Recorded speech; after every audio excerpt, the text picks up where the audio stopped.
Howdy folks, it's the 4th week in November 2024, and welcome to This Week in the West. I'm Seth Spillman, broadcasting from the National Cowboy and Western Heritage Museum in Oklahoma City. On this podcast, we share stories of the people and events that have shaped the history, art, and culture of the American West, and those still shaping it today. He'd been in Hollywood since the silent picture era. He'd taken punches, fallen off horses, rolled down hills, and gotten up each time. And in the summer of 1958, he was in Rome, standing behind a Roman chariot, preparing to shoot one of the greatest action sequences in movie history. Yakima Canutt had come a long way from Colfax, Washington, where he was born this week, November 29, 1895. He was born Enos Edward Canutt and was raised on a ranch in the Palouse, those fertile hills and prairies of eastern Washington north of the Snake River. Ranch life brought an interest in horses, and by the time he was a teenager, Enos was competing in rodeos. When he was 19, he was at the Pendleton Roundup. A newspaper misidentified him and his hometown, calling him Yakima Canutt. The name stuck, and his rodeo career flourished. His next year at Pendleton, he finished second overall and won a world title 2 years later. He won the Fort Worth Rodeo 3 years in a row, and in 1923, he won the saddle bronc competition at Pendleton again. That same year, after attending a rodeo awards event in Hollywood, he was deluged with offers to be in the movies. By 1928, Yakima had been in 48 silent pictures. But when talkies came, he worried about his career.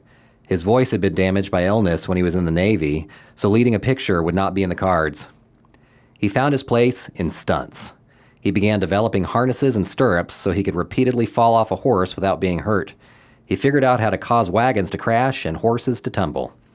In 1939, Yakima was asked to double for John Wayne in John Ford's classic western Stagecoach. In the movie, he performed what is still considered one of the most incredible stunts in history. Yakima dives onto a team of galloping horses. He turns around, drops to the ground between them, slides under all of the horses in the stagecoach they're pulling, and comes out the other side. Steven Spielberg paid homage to Yakima's stunt by having Indiana Jones do the same thing 42 years later in Raiders of the Lost Ark.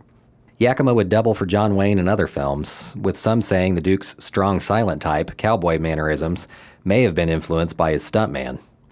Yakima was also the uncredited action star in Gene Autry's movies The Lone Ranger and Zorro. William Whitney, one of the directors who worked with Yakima, said this: "There will probably never be another stuntman who can compare to Yakima Canutt. He had been a world champion cowboy several times, and where horses were concerned, he could do it all. He invented all the gadgets that made stunt work easier." Yakima continued to innovate stunt techniques, but as he got older, he worked more behind the camera, which brings us back to Rome in 1958. Yakima had been asked to help coordinate the action of the chariot race in the William Wyler-directed epic Ben-Hur. He worked for months, training Charlton Heston to drive the chariot and its horses. His staging of the colossal wreck during the film's chariot race was seen as a milestone stunt. Unlike the early years of Hollywood, which took a toll on horses and stunt performers, no horses died, and no one was seriously injured during Yakima's Ben-Hur sequence. Yakima's son Joe doubled for Heston in the memorable scene in which he's flung into the air during a collision between chariots. In 1967, Heston presented Yakima with an honorary Oscar. When Yakima accepted the award, he said it was, "in the name of all those stuntmen and women who kept defying busted bones and bashed in heads to make pictures more real and reality more picturesque.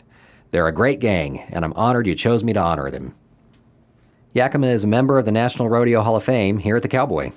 He continued to work in the movies through the 1970s and died in Hollywood on May 24, 1986. Yakima Canutt was 90 years old. And with that, we'll yell cut on this episode of This Week in the West.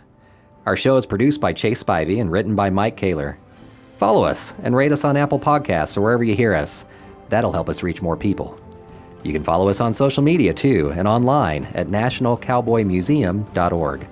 Got a question or a suggestion? Drop us an email at podcast@nationalcowboymuseum.org. We leave you today with the words of Charlton Heston from the foreword of Yakima Canutt's autobiography entitled Stuntman. "It's not only his work, but Yakima himself who provides us all with a model of the finest kind of professional, the kind of man who always does his best. In a time when increasingly nobody cares about excellence, Yak cares." Much obliged for listening, and remember, come find your West here at the National Cowboy and Western Heritage Museum.